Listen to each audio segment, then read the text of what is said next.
Estamos aqui com Guilherme Boulos, mais conhecido pela sua militância através do Movimento dos Trabalhadores Sem Teto. É filósofo pela Universidade de São Paulo, também tem um percurso na psicanálise, sendo especialista em psicologia clínica pela PUC São Paulo e mestre em saúde mental com o tema Um estudo sobre depressão, subjetividade e vínculo social. Obrigada, Guilherme, pela presença. A nossa primeira pergunta é o que te levou a estudar a psicanálise e como é a sua trajetória nela? E como a psicanálise está presente no seu entender e fazer política? Obrigado pela oportunidade. Eu resolvi estudar psicanálise, já tinha lido uma coisa ou outra, mas resolvi estudar quando tive uma experiência na Argentina, em 2002. Eu passei algumas semanas lá, e era um período de muita convulsão social. Eu tinha acabado de ter o argentinaço derrubado 4 presidentes. Tinha um movimento muito forte, muito ascendente lá, que era o movimento piqueteiro, que ainda hoje tem a sua força, que organizava e organiza trabalhadores das periferias de Buenos Aires em luta ali por trabalho, fundamentalmente. Era uma organização de desempregados, também luta por moradia, por direitos sociais.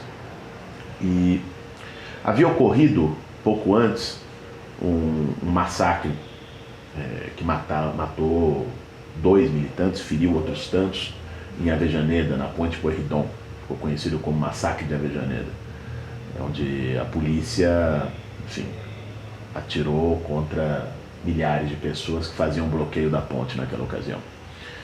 E um dos movimentos piqueteiros que eu conheci na época organizou um espaço que eles chamaram de grupo de reflexão. Foi um espaço coordenado por psicanalistas que reuniram muita gente que participou daquele processo, moradores da periferia, o pessoal desempregado que fazia parte do movimento piqueteiro, e criou um espaço de escuta analítica. E eu tive a oportunidade de participar de um encontro desse espaço e foi algo extraordinário. O potencial que tinha ali, o efeito catártico, o efeito terapêutico.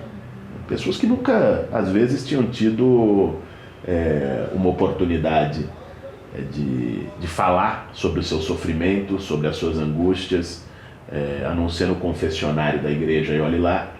E ali encontraram um espaço de escuta. O potencial daquilo, o potencial libertador daquilo, era algo extraordinário. Isso me estimulou a, retornando, me aproximar, ler mais e depois estudar propriamente psicanálise. Fiz um curso de especialização em teoria psicanalítica, depois fui fazer a escola lacaniana, cheguei a atender por um tempo e mantenho esse vínculo com a psicanálise.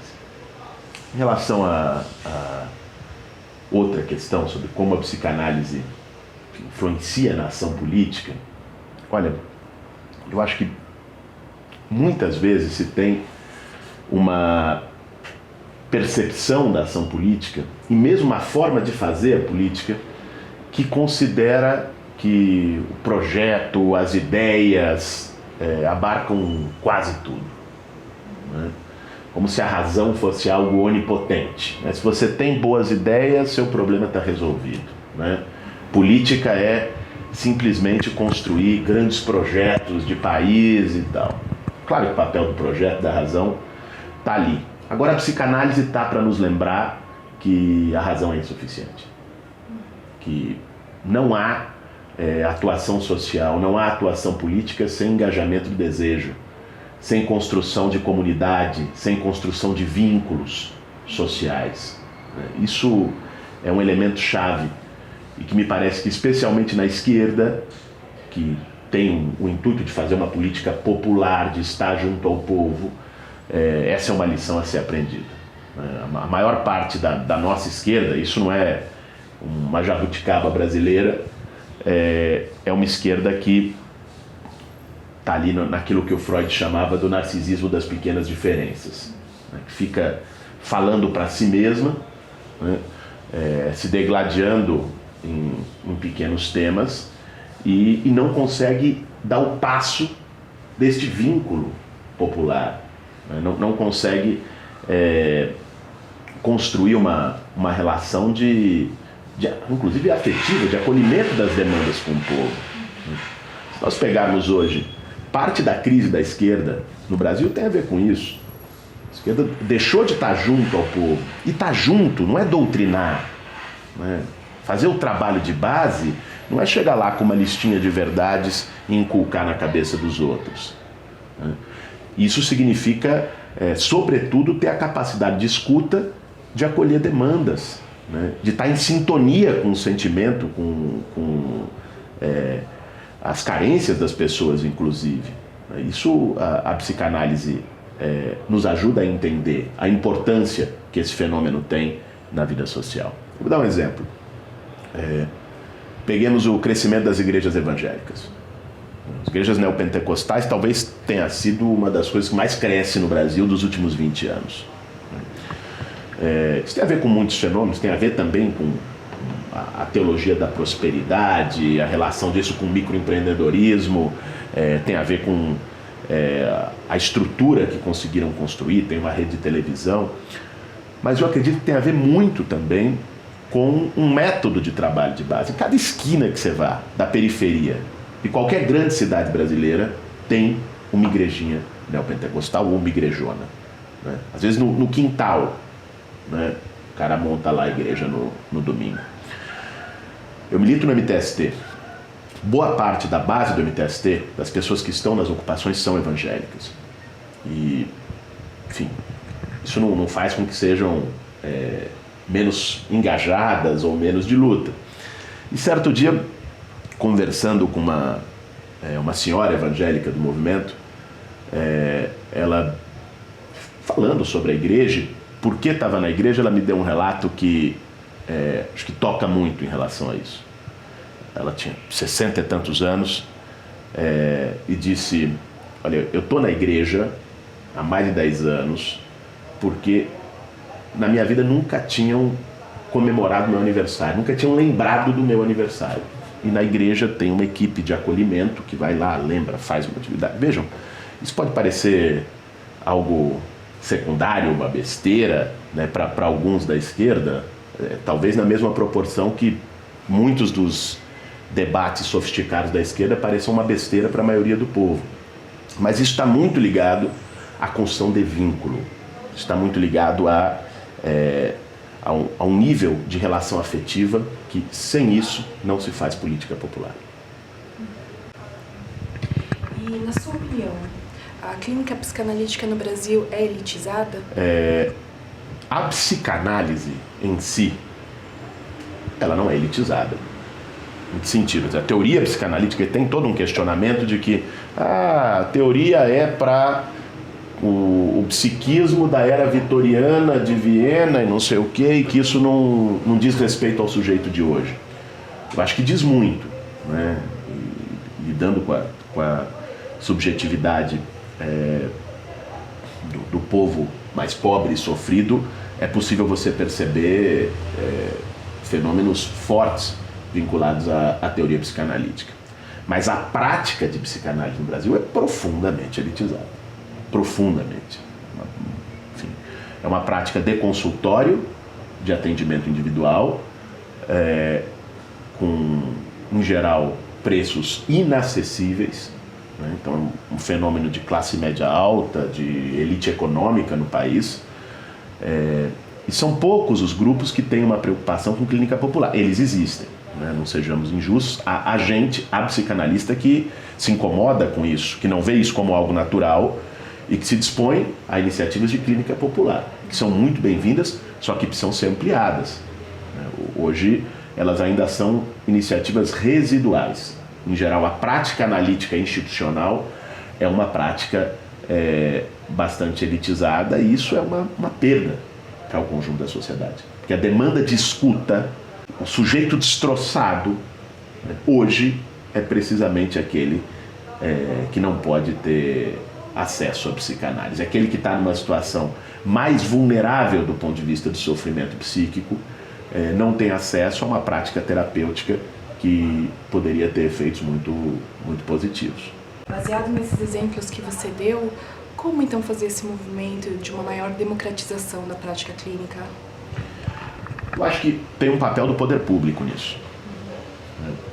Não dá para contar apenas com iniciativas de psicanalistas ou de instituições de psicanálise, embora elas devam ocorrer, né? E a sociedade deve também problematizar isso. Mas é preciso pensar o atendimento psicanalítico como parte de uma política de saúde pública, né? De saúde mental pública. Isso não é pensado ao contrário, né? Nós temos que reverter paradigmas. Veja como foi tratada a Cracolândia aqui em São Paulo. Isso está longe de ser um fato isolado. A saúde mental, né? As dificuldades psíquicas, o sofrimento psíquico é tratado pelo Estado muitas vezes com negligência, quando não com repressão, com violência. Né? Quem sofre é duplamente violentado pelo sofrimento que já tem e por uma atuação coercitiva do Estado, como o caso das internações compulsórias, que são uma coisa descabida, inaceitável, enfim, de cabeça de planilha DSM, né? De quem só consegue pensar, enquadrar sofrimento humano numa planilhinha e tira as suas conclusões totalmente descoladas daquele que sofre. E seria preciso aí uma atuação do Estado para incluir psicanálise em posto de saúde, né? Incluir espaços de escuta ali na ponta do atendimento à saúde, onde mais seria preciso ter no Brasil um pronto-socorro de escuta, né? E que, inclusive, do ponto de vista de uma lógica de saúde pública geral, seria benéfico para todo o atendimento à saúde. Pega só a depressão, a quarta maior causa de morbidade, ou seja, de gerar outras doenças no mundo, pela Organização Mundial da Saúde. Então, se você tem um atendimento psíquico eficiente, você inclusive está evitando outros comprometimentos que, enfim, surgem, né?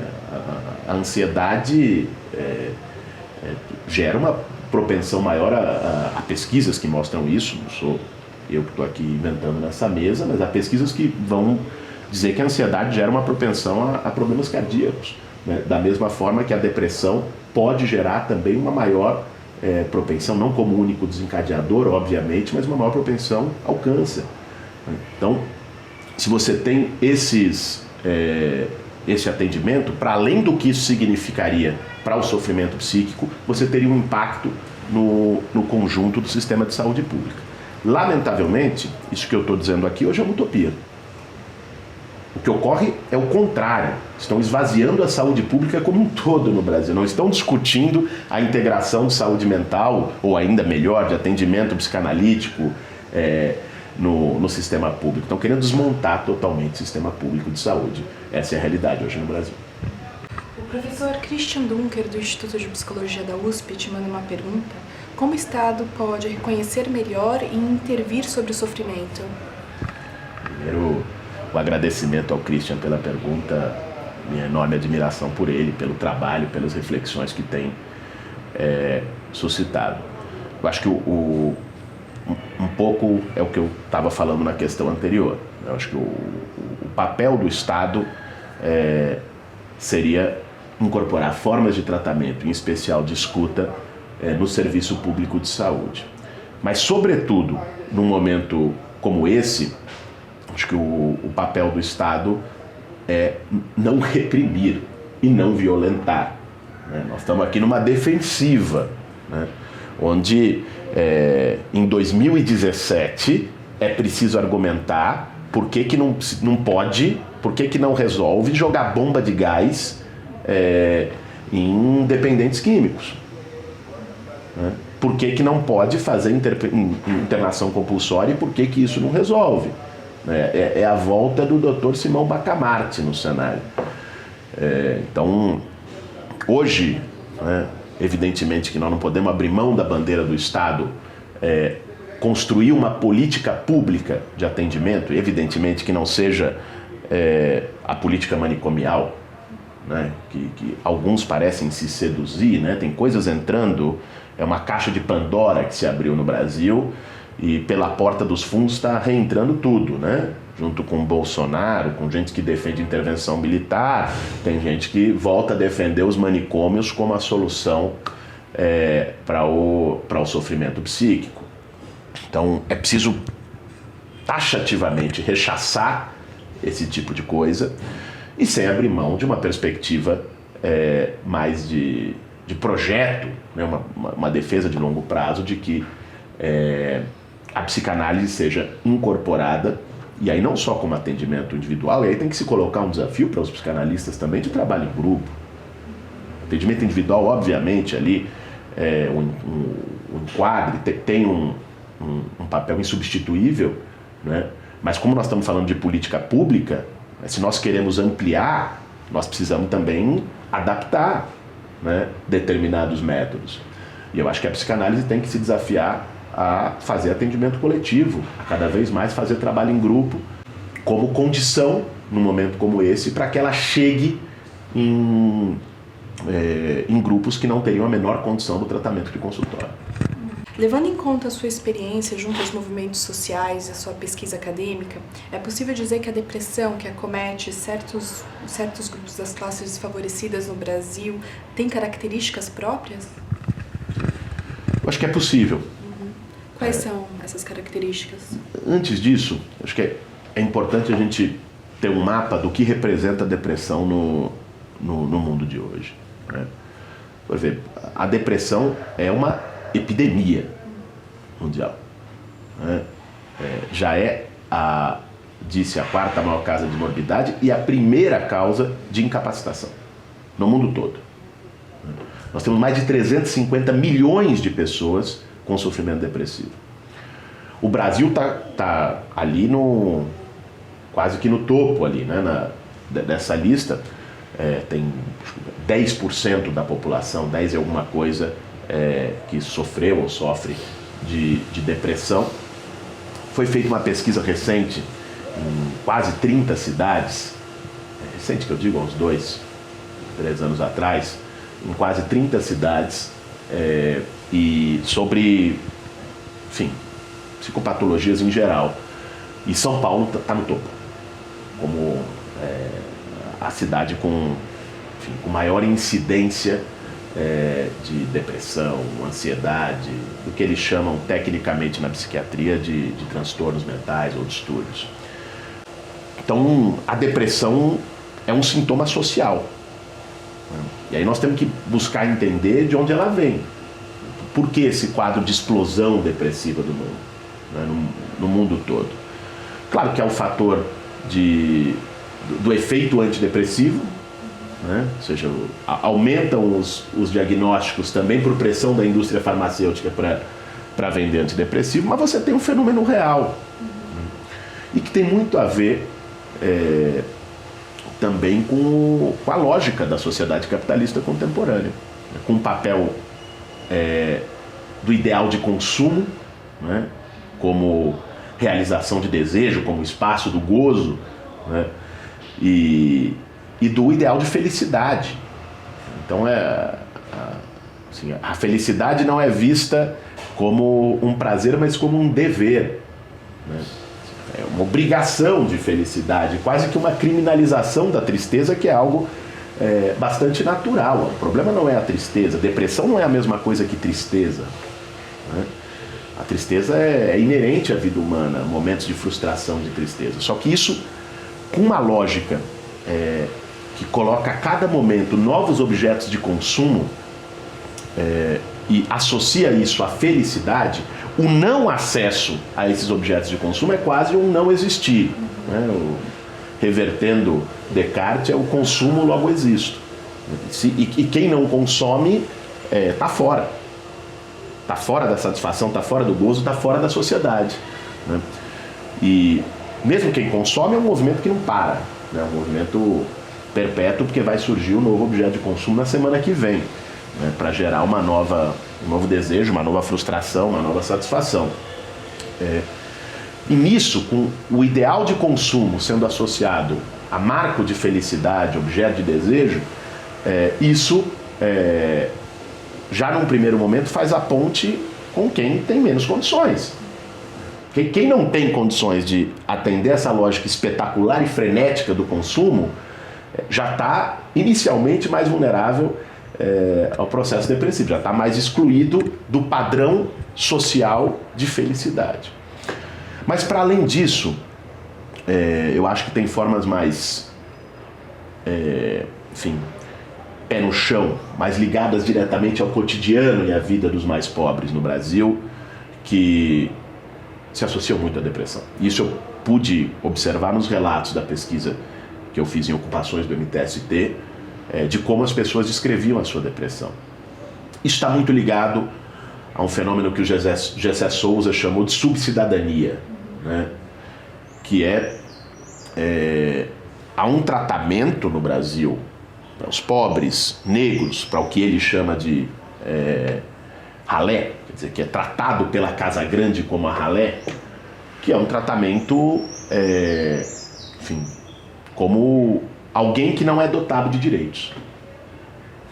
Está muito ligado também ao que o Zé Gonçalves Moura trata como humilhação social, que tem a ver com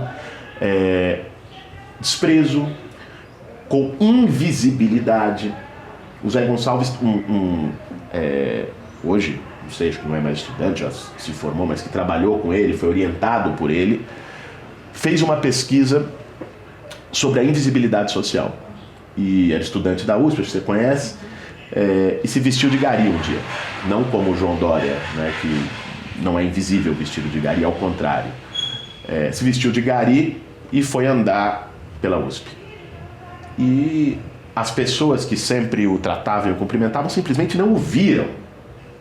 Não é que viram ele e viraram a cara porque ele estava vestido de gari. Não o viram. Veja, esse é o fenômeno da invisibilidade social, né? Então, já há uma construção social que faz com que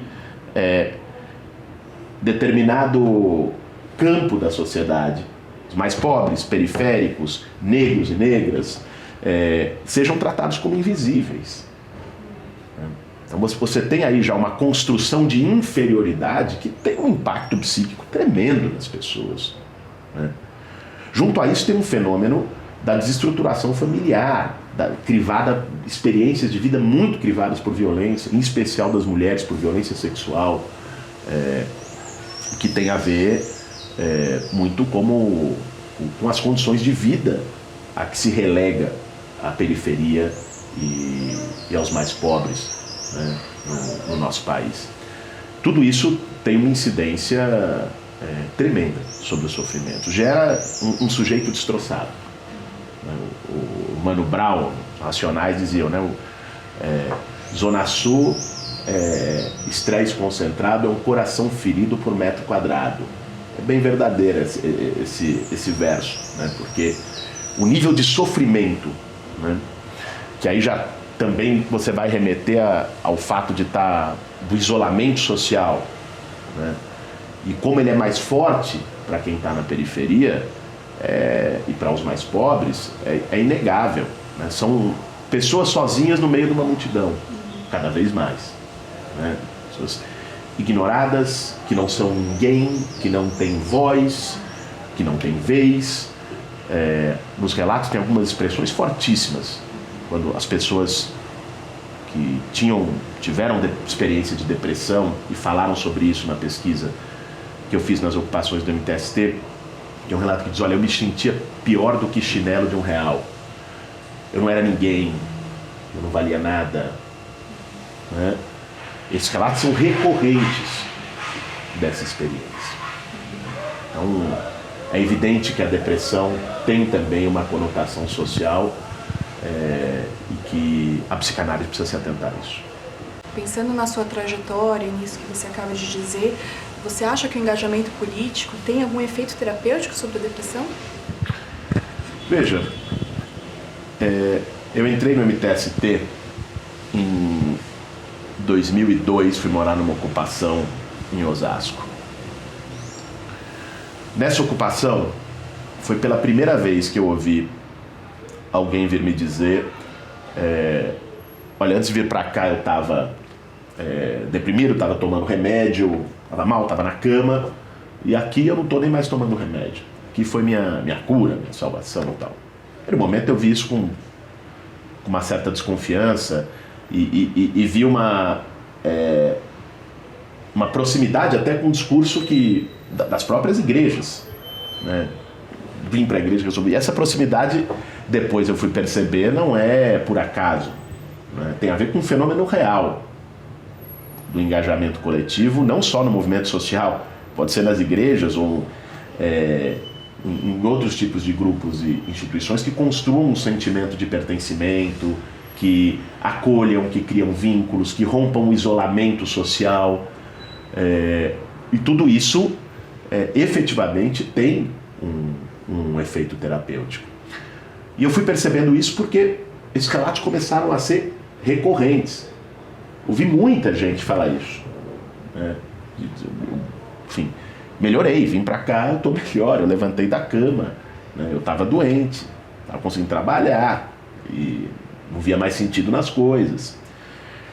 E, bom, eu busquei entender, ou tentar entender o que se passava nisso, e por isso fui fazer essa pesquisa. Foi uma pesquisa com 268 pessoas nas ocupações do MTST, que nós aplicamos, eu com o orientador e algumas pessoas que ajudaram, um questionário padrão sobre depressão e ansiedade, também sobre solidão, isolamento social, quando as pessoas entravam na ocupação. Foi feito em 5 ocupações. E depois de 3 meses reaplicamos o mesmo questionário. E os resultados foram impressionantes. Alguns casos depois que relatavam uma melhora significativa, nós fizemos uma entrevista qualitativa, né, mais aprofundada, e aí foi quando começaram a surgir os significantes, começaram a surgir como as pessoas entendiam esse processo e como significavam a sua presença na ocupação. E dali tem uma coisa que é de vínculo, que eu acho que não é só da ocupação ou de um movimento social, né? Que também vale para a igreja. A igreja diz que vai melhorar a vida das pessoas. Muitas vezes a igreja melhora a vida das pessoas, e por isso que tem tanta gente na igreja. As pessoas não são bobas, né? Porque tem às vezes uma visão de elitista, de classe média, de que, nossa, esse povão bobo, né, sendo enganado pela igreja e tal. A vida não é assim, né? É um pouquinho mais complexa. As pessoas de fato têm alguma melhora, né, assim, na vida, mas porque se tem ali um espaço que garante para quem estava sozinho, não tinha ninguém com quem contar, ele tem alguém com quem contar. Ele constrói um grupo de relação social. Se formam vínculos de solidariedade, como esse exemplo que eu dei do aniversário e tal. Se forma ali uma rede que envolve acolhimento, solidariedade, reconhecimento, né? As pessoas ganham um lugar ali, ganham uma identidade simbólica, coletiva, né? E que isso diminui sofrimento e melhora a vida das pessoas.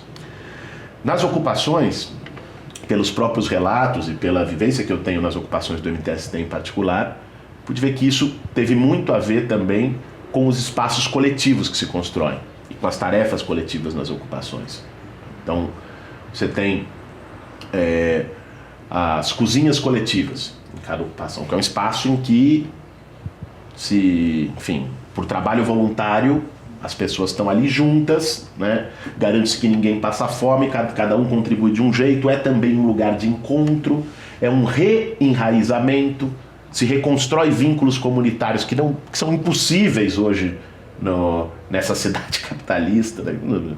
Ninguém conhece o vizinho, né? E ali se reconstroem vínculos. As pessoas passam a ter voz, então tem um espaço da assembleia, das reuniões de grupo, as pessoas se colocam. Isso tem a ver também com uma ideia de sair da lógica da humilhação. A humilhação familiar, e aí, em especial eu digo no caso dos sem-teto que vão para a ocupação, tem um peso muito forte. Muita gente mora de favor, que não tem casa. O sem-teto morar num cômodo de fundo, num puxadinho, mora de favor na casa de um parente, e relatam experiências de humilhação fortes. Então você chegar numa ocupação E as pessoas chegam, bom, como é que eu faço? Que elas já imaginam que tem que pagar. Não, aqui não paga.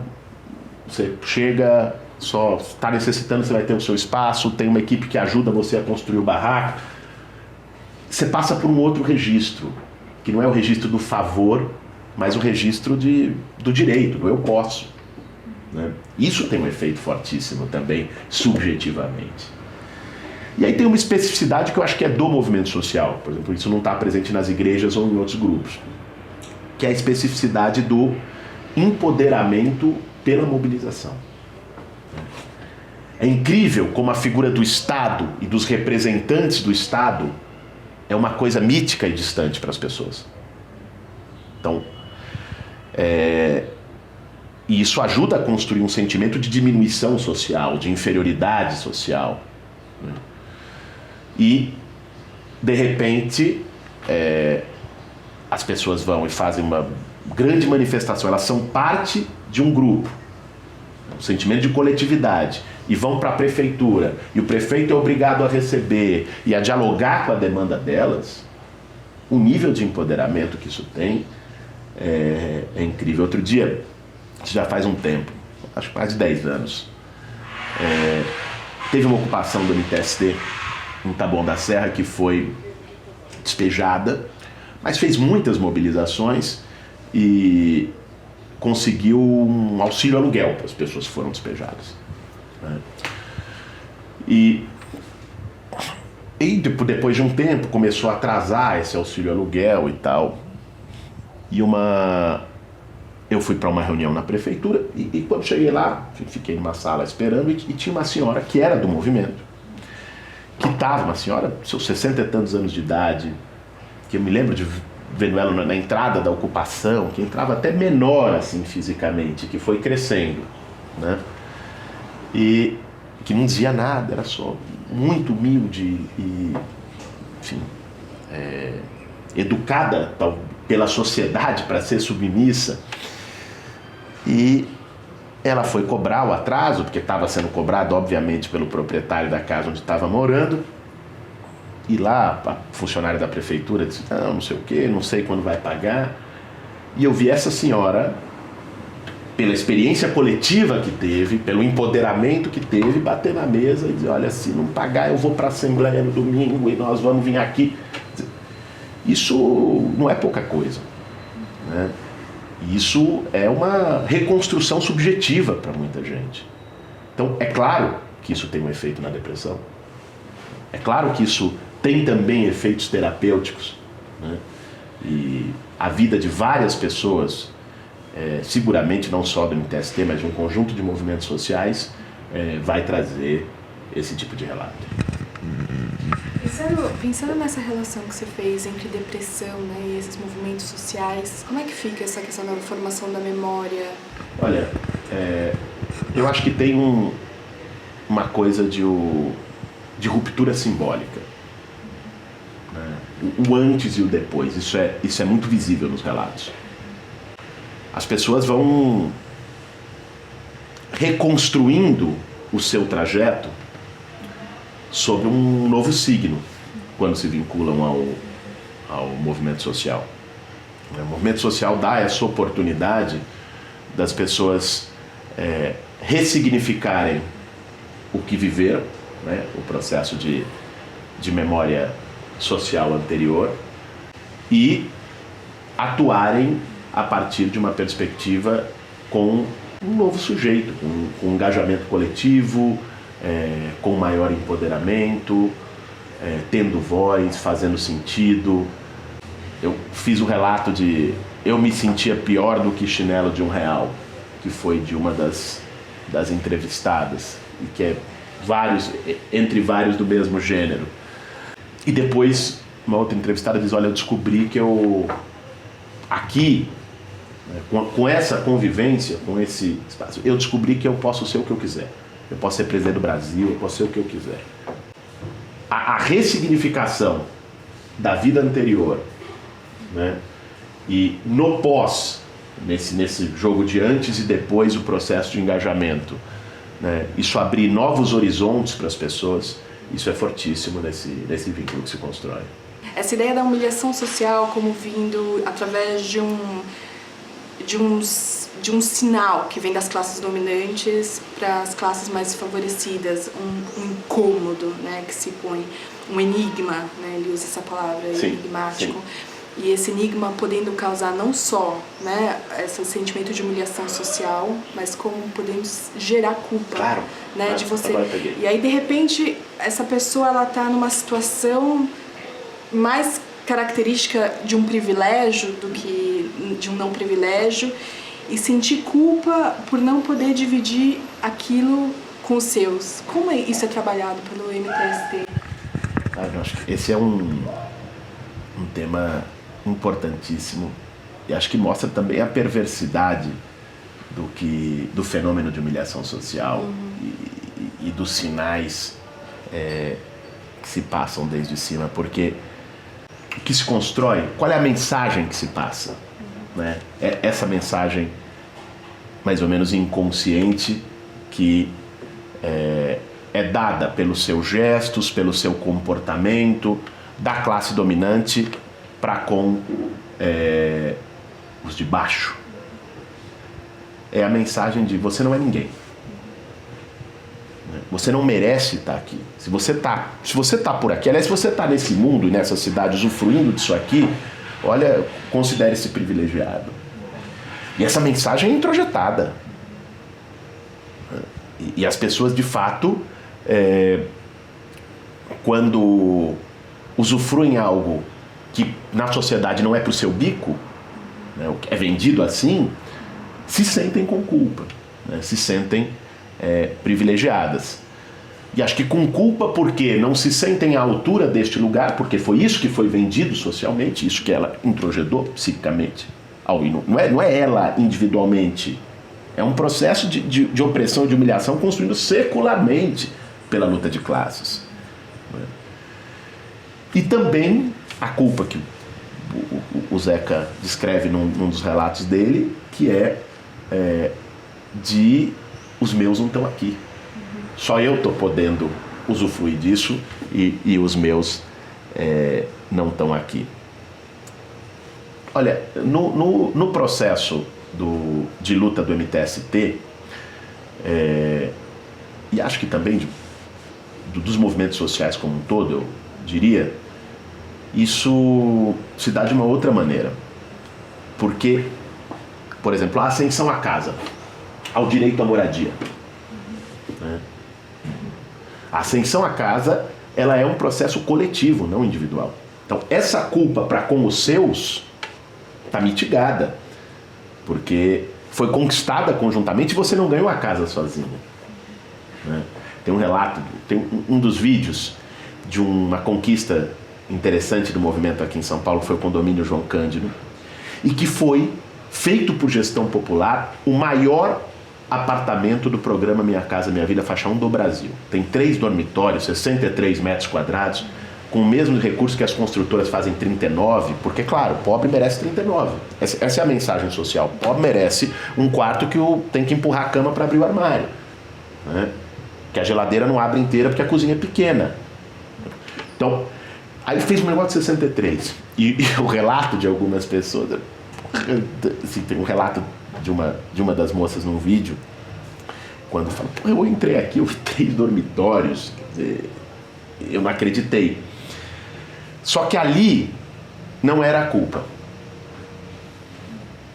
Ali era um sentimento de regozijo pelo seu engajamento, pela sua conquista, que não foi só sua, foi algo coletivo. Quando a luta é coletiva e conquistada conjuntamente, você cria um sentimento e uma força aí, e que ultrapassa e que consegue inclusive romper um véu. As pessoas que ganharam casa no MTST, ou quem ganha terra no MTST, não se sente privilegiado. Não se sente acessando algo que não merece, que não é dele. E esse é um problema, às vezes, da política pública, quando ela é tida como dádiva. O Estado me deu. Né? Mas quando a política pública é resultado de luta social e de conquista, o sentimento de direito se sobrepõe sobre qualquer outro. Sobre o sentimento de privilégio. Eu não estou sendo privilegiado, eu lutei pra caramba pra conquistar aquilo, eu ralei, eu fui pra cima, Eu dobrei o prefeito, eu dobrei o governador, eu dobrei a Caixa Econômica Federal e minha casa saiu pela minha luta. Eu me esforcei, eu me sacrifiquei para isso. Então, o efeito que isso tem de empoderamento subjetivo, de romper com o discurso inconsciente, a mensagem inconsciente da classe dominante, que é você não merece, você não tem direito, você não é nada, você não pode ter carro, você não pode ter saúde decente, você não pode ter porcaria nenhuma. Quando isso é entendido na lógica da conquista como um processo de luta social, essa mensagem perde o efeito. Acho que isso é uma característica forte dos movimentos sociais. Neste momento de derrota atrás de derrota, com as sucessivas retiradas de direitos, parte da militância de esquerda tem se sentido muitas vezes abatida, sem ânimo e até deprimida. Como retomar a força neste momento e reverter esses sentimentos em atuação e luta? Olha, eles estão tirando muita coisa, né? Mas eles ganham de verdade no momento que eles conseguirem tirar a esperança. Se gerarem uma desesperança, uma desilusão, uma perda de expectativa em relação ao futuro com esse processo agressivo, social e politicamente, que está sendo feito no Brasil, essa é a vitória completa, essa é a anulação da resistência. Enquanto há grito de resistência, não há hegemonia completa. Não é fácil, é evidente. Enfim, eu vejo muita gente que, diante desse cenário desastroso, um cenário assombroso, né, recai e deprime, né, perde as energias, né, por vezes fica abalado até nas suas esperanças e nos seus princípios mais fundamentais. E isso é parte de um processo de derrota, né? O campo popular, o campo democrático no Brasil sofreu uma derrota.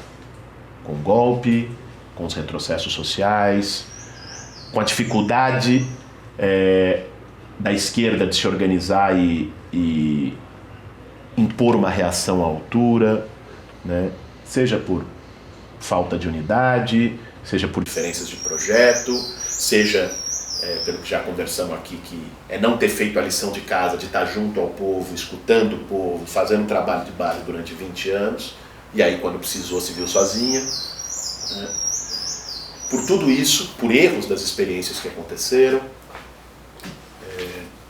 também deixam numa situação vulnerável, né, e criam carimbos. Por tudo isso, há um desalento em parte do ativismo social e em parte da militância. E é compreensível que ocorra esse desalento. Agora, a cada fundo de poço que o Brasil tem atingido no último período, aparece um novo fundo. Se não houver um processo de resistência ampla, democrática, de resistência social e política, e para isso precisa ter canalização de esperança, isso aqui pode parar num lugar muito perigoso, né? Muito pior do que o que está hoje. A ascensão de uma nova direita, canalizando o sentimento de antipolítica, é algo real. Então nós não temos outra alternativa. As ruas não são ainda o que a gente gostaria que fosse, elas não estão dando o grito tão alto como a gente gostaria, mas é o que nós temos. Nós não temos a possibilidade de abrir mão desse caminho. Agora, é claro, eu acho que isso passa também por uma reconstrução da esquerda brasileira. Em parte, o desalento é por falta de projeto. O desalento não é apenas pelas pancadas que nós temos recebido. Quando se tem um projeto bem definido, que seja capaz de canalizar a esperança, que esteja sintonizado com princípios, que não seja simplesmente o que tem para hoje, o pragmatismo resto do chão, quando se constrói, quando isso se vincula e tem laço com o elemento ideal, o desejo vai e se engaja. Parte da resposta a esse abatimento, essa desesperança, é a necessidade de insistir nas ruas porque as coisas podem piorar. A outra parte é a necessidade da gente se engajar e repensar os caminhos da esquerda no país, repensar um projeto de país, botar de novo o sonho e o ideal na agenda política da esquerda. Né? Não é só porque está indo para o outro lado que nós temos que ficar apenas na defensiva e na resistência e no máximo reeditar o que foi feito e perder de vista horizontes. Porque o que conecta as pessoas à luta também é isso. Né? Também é ideal, também é sonho. Não é só isso, mas também é. E quando esse elemento é afogado pelo cálculo gélido do pragmatismo cotidiano, da pequena política, né, isso também deixa mais nebulosos os horizontes. Então, acho que parte desse reerguer que o ativismo, que a militância precisa dar, é traduzir a sua atuação em um projeto que seja capaz de resgatar essas esperanças. Basta ver como esse fenômeno de desilusão com a política tem se traduzido internacionalmente. Como a antipolítica se traduz internacionalmente. Essa crise de representação, de não se sentir parte e representado pela política, não é só aqui. Uma parte dela vai para uma direita que se traveste de antipolítica, seja de farda, seja de terno, seja de toga. Né? Mas uma outra parte disso, quando a esquerda se mantém fiel a seus princípios, quando a esquerda não deixa de ser esquerda, ela é capaz de canalizar isso. Porque ela é um projeto contra-hegemônico. Porque ela é rebeldia. Quando a esquerda não vira a mesma coisa que o status quo, porque quando ela vira, ela é parte do problema e da desilusão. Não pode ser parte da solução. Quando ela consegue se separar, dá fenômeno como o que nós estamos vendo em vários lugares. O Podemos na Espanha, o que foi o Mélenchon agora na França, o Corbyn na Inglaterra, o Bernie Sanders nos Estados Unidos, aqui mesmo na América Latina, experiências que nós vivemos no último período. Então, fica essa reflexão. Nós precisamos também, como parte de levantar e sacudir a poeira na militância, ter no nosso horizonte a reconstrução dos caminhos da esquerda. Reconectar o dia a dia com projeto, com esperança, com futuro. Se perdeu muito isso no último tempo. Guilherme, obrigada pela sua participação aqui no Psicanálise Política. Foi muito valiosa as suas palavras. Obrigado pela oportunidade e por cutucarem esse tema. Acho que esse é um tema que nós precisamos levantar cada vez mais para os psicanalistas e as psicanalistas, que também muitas vezes se colocam numa posição de conforto, e para o conjunto da sociedade entender que a psicanálise não é coisa apenas de consultórios elitizados, mas que tem que estar vinculado cada vez mais com o pé no barro. Obrigada.